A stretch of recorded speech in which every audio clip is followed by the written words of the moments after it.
You know, here's the thing about passion.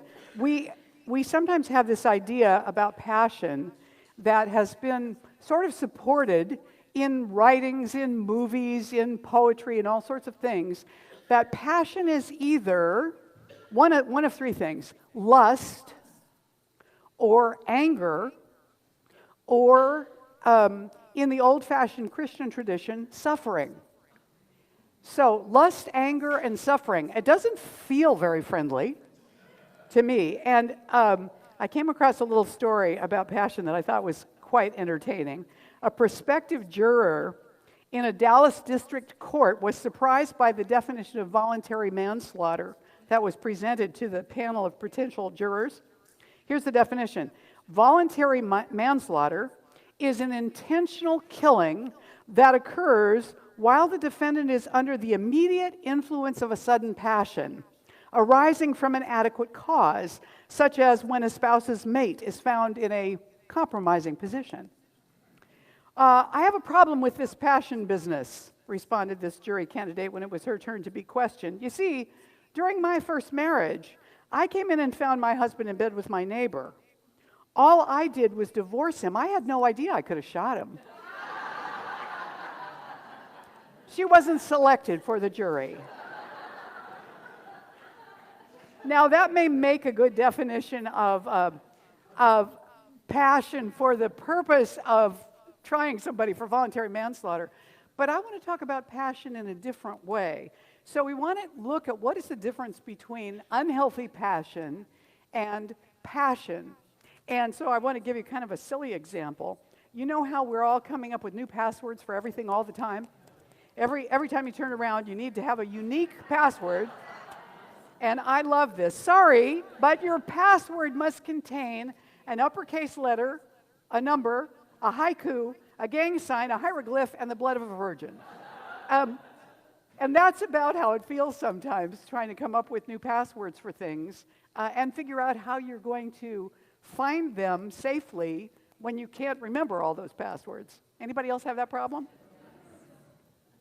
One of the things about unhealthy passion is that in the way that we have tended to think about it, it's relentless, it's always sprinting, it's maximal, it's fast-paced all the time. It's 100% 24/7, always driving. And you can't do that, you know, because the vehicle can't handle that. It will just fall over at some point. What we want is something that is sustainable, something that lasts, a passion that doesn't burn out too fast because it's so hot and so huge. And so Greg Lavoie, he wrote something in Psychology Today about passion and these two kinds of passion. And he said, passion can be either healthy or unhealthy, adaptive or maladaptive. The healthy kind is characterized by a flexible persistence toward desired activities, which doesn't unduly interfere with other aspects of your life, like relationships or health, or immerses you in more positive emotional and flow states. Now that sounds like being, you know, in the groove, right? In the moment, in the flow. And he says, unhealthy passion involves persistence at all costs, work that controls you rather than the other way around, and self-esteem and identity all wrapped up in performance. Does that sound familiar to anybody? Thank you. I didn't mean it as a rhetorical question, so thank you, Robert Harry, for weighing in on that. Yes, it's because we have a tendency in Western culture to value the kind of sticking to the grindstone that never lets up. And so we see a lot of depression, anxiety, addiction, misery. You know, we have so much in the United States. You know, there's always room to do better and much better, but we have a lot in the United States that's very good, and yet we are not one of the happiest nations by a long shot in the world. And I think part of it is because there's no place to rest. We don't do ceremony and ritual to mark the passages and the thresholds of change in our lives. We rush through them. We give them lip service instead of time. And transitions in us do not happen because we did a 10-minute prayer or ceremony. They happen organically over time. And so whether we're learning or we're grieving or we're celebrating, when we give it short shrift, it feels undigested in us, like something is off balance. Does this make sense? Can you relate to this? Is this familiar? And so when we want to come into a healthier place, I really think it's more like Joseph Campbell's idea of following your bliss. Doesn't bliss sound more easier than passion? The word to me kind of does. And what I want to do is infuse passion with this sense of ease and flow. So we take something that is inspiring and compelling and uplifting and that we feel drawn to and inspired by, and we flow with it rather than trying to push things to happen to make it so, or push things away to keep them from interfering with making it so. In the process of being in the flow, then, we're in an invitational state that allows the universe to bring to us tributaries that flow into that flow and support where we're going. And we're not trying then to row our boat upstream. You know the song, right? Row, row, row your boat. Where? And how? Gently, merrily, merrily, merrily. Life is but a dream. I mean, we're taking it so seriously, really.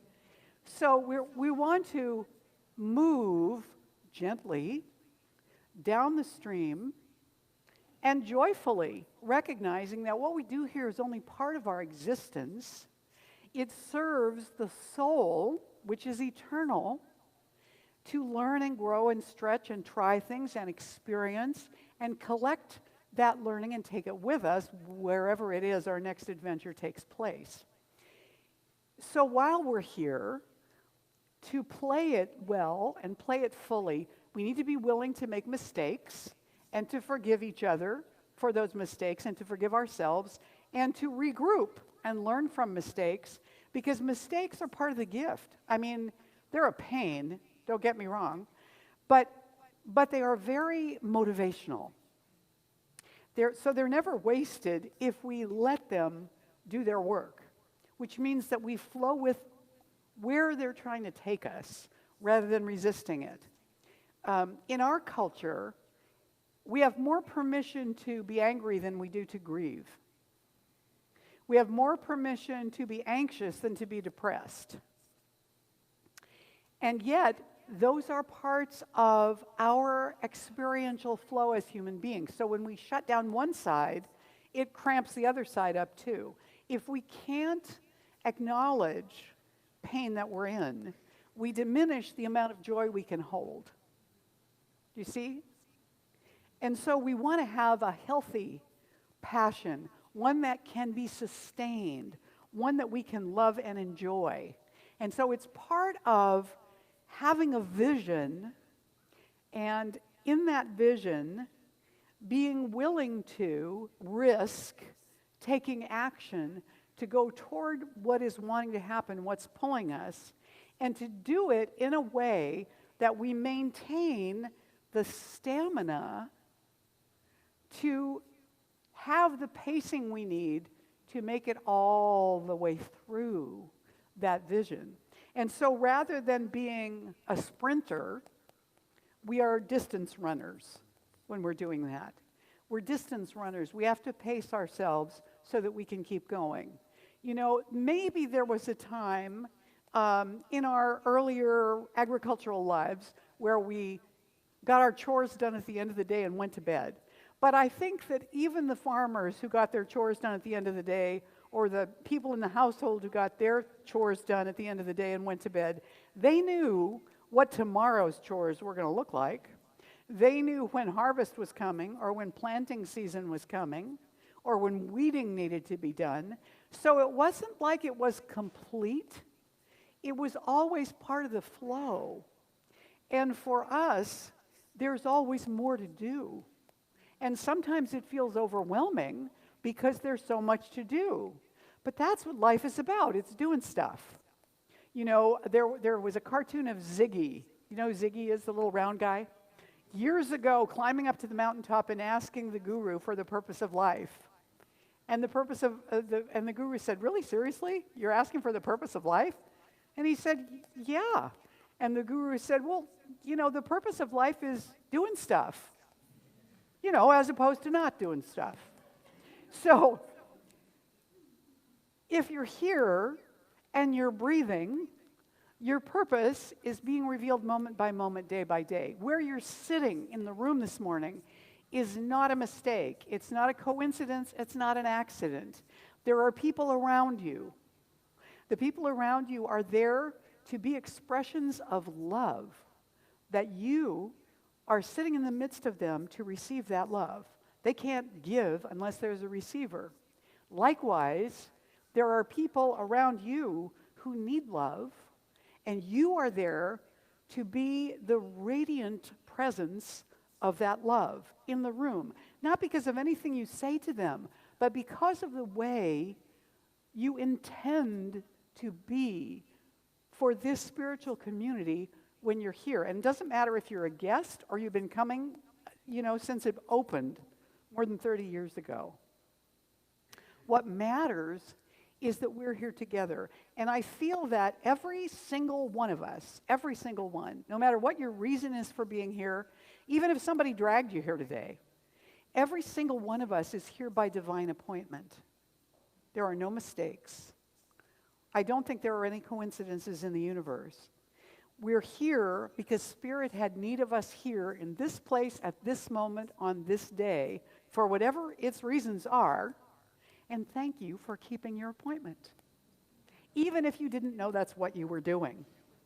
So when we're looking at passion from a healthier place, what we want to be able to do is recognize that the rest needs to be built in. I don't mean the rest of what we need to do. I mean doing nothing. That doing nothing is an essential part of getting something done, ironically. Doing nothing might contribute more to getting you where you want to go than never stopping. And, you know, I say this not just for you, but for me, because I'm a recovering workaholic. And it's important to know that sometimes it's time to stop. Sometimes it's just time to stop. And it may mean that everything you thought you were going to do in that space of time or in that day is not going to get done. Now, I want to ask you a serious question. Well, maybe it's not so serious, but how many people do you know have ever died because they didn't get something done? You know, they say that people on their deathbed aren't sorry about the stuff they didn't finish. They're sorry about the stuff they never engaged in to enjoy the life they were having, to be with the people they were with, to go play, to get deep, to let go. That's what they wanted more of. Ernest Holmes, the founder of Centers for Spiritual Living, wrote this in his book, This Thing Called You. There is a stream of life running into every organ and function of your being. This stream is always there. It never stops for a second. If it did, the universe would cease to exist. Inexhaustible energy exists at the center of your being. Therefore, learn to live without effort. Activity is the joy of life flowing through you. Essentially, what he's saying is the presence of God is where you are. Because if that presence is omnipresent, it isn't going to run right up to the edge of your skin and then stop. It's present in its entirety everywhere, because it isn't limited by time or space or person or personality. It is present everywhere without exception. That means all of that presence is where you are. So regardless of what the conditions of your body or your life might look like at this moment, there is a divine mind in you that knows. You don't have to know, it knows. All you have to know is that it knows. And once you begin to, and I should say we, because this is always true of me as well, once we step back into the acceptance of knowing that the infinite, right here where we are, knows the way, then it is available to us to know. Now, it might mean that that knowing comes to us directly. We become aware of it, or it shows up in our lives because somebody writes us a letter or sends us a song, or we hear something on the radio or on television, we overhear a conversation, and it's exactly what we needed. Exactly what we needed. That's spirit talking to us. It's saying, here's a piece of what you need to know. If it has to do with a physical illness or condition or situation, then spirit, in every medical and alternative person that you're dealing with, spirit is in them as equally as it is in you, and they don't have to know that, and you don't have to tell them. That knowingness in them can be brought forward to respond to your need, whether they consciously can figure it out without that or not. Are you with me here?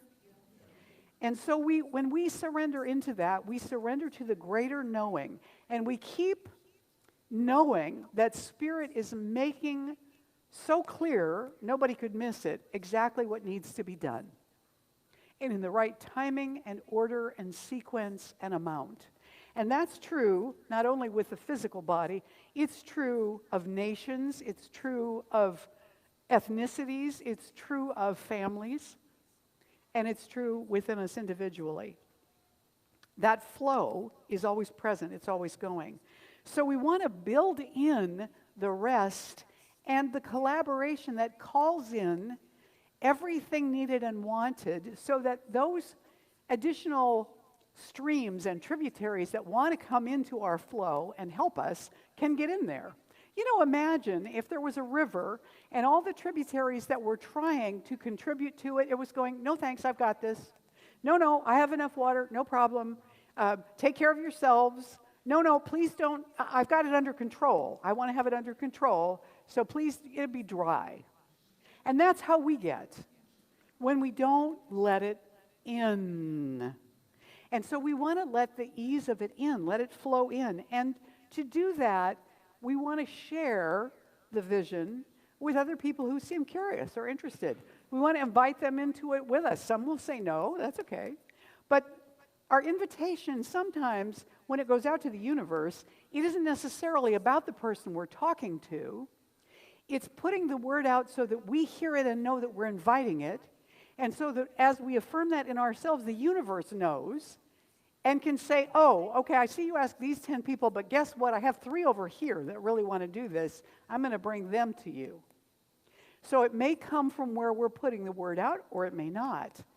But our putting it out is very important. We want to be sharing, not trying to control and do it all ourselves and hold it all to ourselves, but be willing to share the vision, invite the participation, and get in it for the long term, for the full run, for the whole thing. And I want to, Jesus is reputed to have said in the Gospel of Matthew, you are the light of the world. He wasn't just talking to the disciples, but they were the ones that were there listening, or the followers. You are the light of the world. Now, who takes their light and puts it underneath a cover in the house? That would be odd. No, they put it up on a lampstand so it gives light to everybody. Well, that's what we need to be, on top of the stand that allows the light to be expressed. That's what we're here for. And so we need to have time to play. And this little story also came from Greg Lavoie. This was the beginning of his article in Psychology Today. He says, I read a story in the New Yorker in 2015 in which the author talked about his 3-year-old daughter who had an imaginary playmate named Charlie Ravioli. Now, there's nothing unusual about a 3-year-old having an imaginary playmate, except that this one was always too busy to play with her. Whenever she called Charlie Ravioli on her toy cell phone, she always got his answering machine and she had to leave a message. A few months later, her father discovered that she now had to leave messages with someone named Lori, who turned out to be Charlie Ravioli's assistant, someone he had apparently hired to return his phone calls for him. And then Greg Lavoie says, now perhaps I'm being overly sensitive, but when our 3-year-old's imaginary playmates are too busy to play with them and start hiring agents to fend off the insistent phone calls of the children who imagined them to begin with, maybe it's time to move away from New York or rearrange your priorities or something.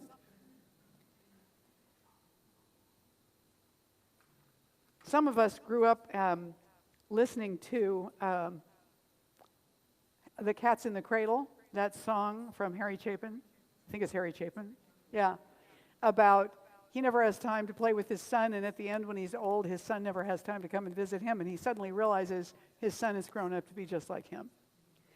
No matter where we are in our lives, how old, how young, what's gone on, what hasn't, how much we have on our plates, none of it is important to the degree that taking a breath is important. Stopping to be, to do nothing. Taking time to honor a threshold, a change, a passage, real time, to savor it, to sit with it, to honor it, even when it's difficult. This is what makes life spicy and juicy and gives us the experience of our passion as bliss. So, this week, let's let our passion light shine. Namaste.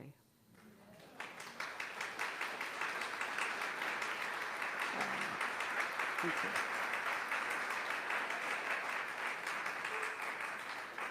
Now let's just take this within for a moment into prayer, okay? As we know together that each one of us, because we are alive, because we came into being, we are an expression of that one infinite presence of light and love. That vibration that is whole and vast and deep and strong. This is the truth of who we are. No matter what it looks like, this is the truth of who we are in this moment, right here and right now. No matter who we've been, what we've done, what excuse we've given, how great we've been, or how lousy we've been at whatever. The wholeness that we are, the light that we are, has never been dimmed or damaged, although we may have thought so. It is still true and whole, and it burns within us as we continue to kindle that flame. Never going out. We feed it and allow the light to be sustained and strong, to be ever present, the eternal flame of love and light within us. This is the truth of us. This is who we are. We hear it in the children playing soccer outside. We hear it in the music that Bodhi is playing. We hear it in the applause of parents out there. And we feel it in the love in this place, in this room. And so with gratitude for this light, for its presence in us and around us, and through us throughout this week as our bliss, we are deeply grateful. And we let this word go into the creative law of mind and spirit, and we let it be. And together we say, and so it is. Yes, and so it is.